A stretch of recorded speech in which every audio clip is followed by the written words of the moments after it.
Good morning everyone, মানুষটাকে তোমাদের advance করতে আমি প্যান্ট পরছি মানে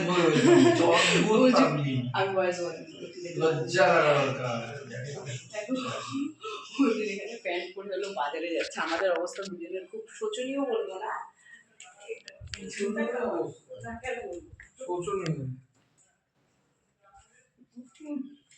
শোচনীয় না, একদমই না। আসলে একটু বেশি খাটনি পড়েছে, কাজ টাজ করতে হচ্ছে তো, আর সময় পাচ্ছি না ঠিক করে। তো পরি ঘুমাচ্ছে, পরির শরীরটা একটু খারাপ হয়েছে। আমরা দুদিন আগে দেখেছো তুমি ভিডিওতে, আমরা বিয়ে বাড়ি গেছিলাম, তো এত ঠান্ডা পড়েছিল সেদিনকে ওই রাস্তায় গিয়ে পরির একটু ঠান্ডা লেগে গেছে। তো পরি দেখো ঘুমাচ্ছে এবারে। রোববার অর্জুন বাজারে যাচ্ছে, অর্জুনটা যে বাড়িতে আছে। আজকে 26শে জানুয়ারি। তো আজকে সেরকম কিছু না, কালকে রাতেই আমি মাংস রান্না করে রেখেছিলাম, আর আজকে ফ্রাইড রাইসটা করবো খালি, আর দেখে যদি পারি তো চাটনি করবো, আর পরির মাছের ঝোল ভাত এটাই করবো। আর সকালের টিফিনটা এখন বানাবো। তো চলো কথা না বাড়িয়ে কাজগুলো শুরু করি এক এক। পরি উঠে গেলে আমার কাজ করতে খুব সমস্যা হয়ে যায় তখন। তো চলো ভিডিওটা আজকে এখান থেকে শুরু করি, আর তোমরা ভিডিওটা স্কিপ না করে কন্টিনিউ দেখতে থাকো। এখানে পরির জল বসিয়েছি, পরির রুটিটা করে নিই, তারপরে আমি কালকে রাতে দেখো মাংস বানিয়ে রেখেছিলাম। এই যে সুবিধা হয় রাতে মাংস বানিয়ে রাখার একটাই কারণ হলো কি, সকালে উঠে তাহলে মাংস করতে একটু টাইম লাগে, ওটা ম্যানেজ হয়ে যায়, বাসন টাসনগুলো ধুতে হবে। তো দেখো এখানে তো আমার নান হয়ে গেছে। এটা সম্পূর্ণ টক দই দিয়ে করেছি। টক দই দিয়ে করলে একটু নাড়াচাড়া করলে তেলে সাদা তেলে খুব ভালো লাগে খেতে, এত সফট হয়। আর এখানে তো আলুর তরকারি হচ্ছে। এখন অলরেডি কিন্তু বেজে গেছে, অনেকই বাজে। তো সকাল থেকে তো আমি কিচ্ছু খাইনি, এখন খাবো। তো চলো ফটফট করে নিই, আর অর্জুনকে দিয়ে দিই। আর অর্জুন আজকে কী এনেছে পরে দেখাচ্ছি তোমাদের। এখানে বাজার নিয়ে এসেছে ফ্রাইড রাইসের জন্য যা যা লাগবে। অর্জুনকে দিই হ্যাঁ না পরি দেখো, পরির শরীরটা ভালো না, বলছি না একটু ঠান্ডা লেগেছে। কি বলবে? জল দিচ্ছি শোনা, দেখছি আমারটা নিয়ে আসছি মা। অর্জুন টাকা পয়সা না দিয়ে চলে গেল মানে?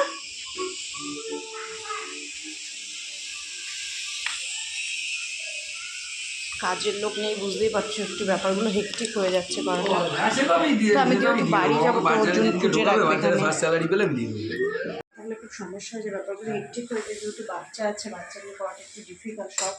সকাল উঠে না সব থেকে কান্না লাগে করতে হবে সেটা হলো কাপড় কাচতে। এত কুয়াশার মধ্যে কাপড় কাচে, জামা কাপড়গুলো মেলতে মানে ভীষণ বাজে লাগে, মানে অস্বস্তি লাগে। তো চলো আমরা আমার খাবারটা করে নিই, তারপরে তোমাদের সাথে আবার কথা বলছি।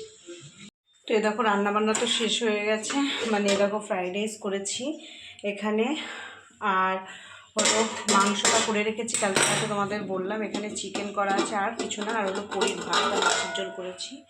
এই যেখানে চিকেন আছে, আর হলো পরির ভাত, আর এখানে মাছের ঝোল আছে এর নিচে।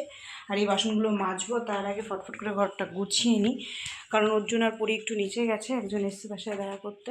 তো যাই হোক ঘরগুলো গুছিয়ে নিই। তো দুপুরে খাওয়া দাওয়া করার পরে আমি একটু ঘুমিয়ে পড়েছিলাম, আর চোখ মুখ দেখেই বুঝতে পারছো ফুলে গেছে। আসলে একটু ঠান্ডা লেগেছে, ওষুধ তো পরিও খেয়েছে, পরিও ঠান্ডা লেগেছে, তার জন্য একটু দুধ আর পাউরুটি খাচ্ছি। আগের দিন বিয়েবাড়িতে এত কুয়াশা ছিল, ওখানে সিঙ্কেই ঠান্ডা লেগে গেছে দুজনেরই। আমার আজকে করার ইচ্ছা ছিল হলো চিকেন কাটলেট। তো আমার শরীরটা খুব খারাপ বলে, মানে এতটাই কাজ পড়ে যাচ্ছে, তো আমার শরীরটা এমনিতে খুব খারাপ হয়েছে, ঠান্ডা লেগেছে, চোখ মুখ দেখেই বুঝতে পারছো।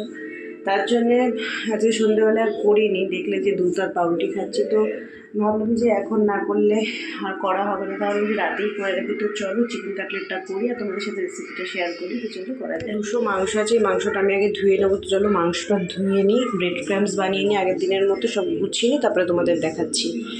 সব কিছু গুছিয়ে নিয়েছি। তো চিকেন কাটলেটের জন্য লাগবে এখানে পেঁয়াজ কুচি, আদা রসুন কাঁচা লঙ্কা ধনে পাতা, চিকেন, পাতিলেবু হলো ভালো হতো। তো অর্জুন আনিনি পাতিলেবু, আজকে ছিল না বাজারে, তাই নাকি বললো। আর এখানে দেখো ব্রেড ক্রাম্বস বানিয়ে নিচ্ছে, তার একবার ঘোরাতে হবে।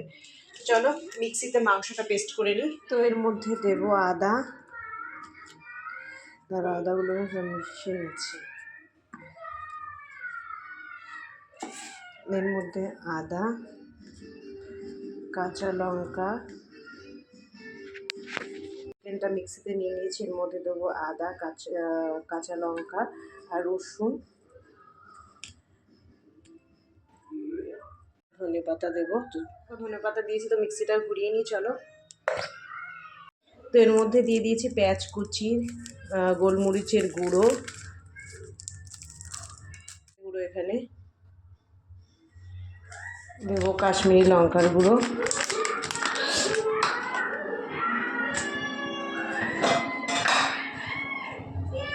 নুন দেবো স্বাদ মতো, দেবো একটু ব্রেড ক্রামস এখানে। আমি ডিম ফেটিয়ে নিয়েছি এখানে, আর হলো এরকম ব্রেড ক্রামস এখানে ইয়ে করে নিয়েছি। এখানে তেল গরম দিয়ে দিয়েছি, চলো ব্রেড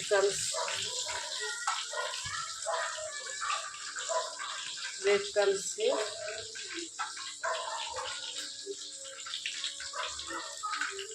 কোট করে।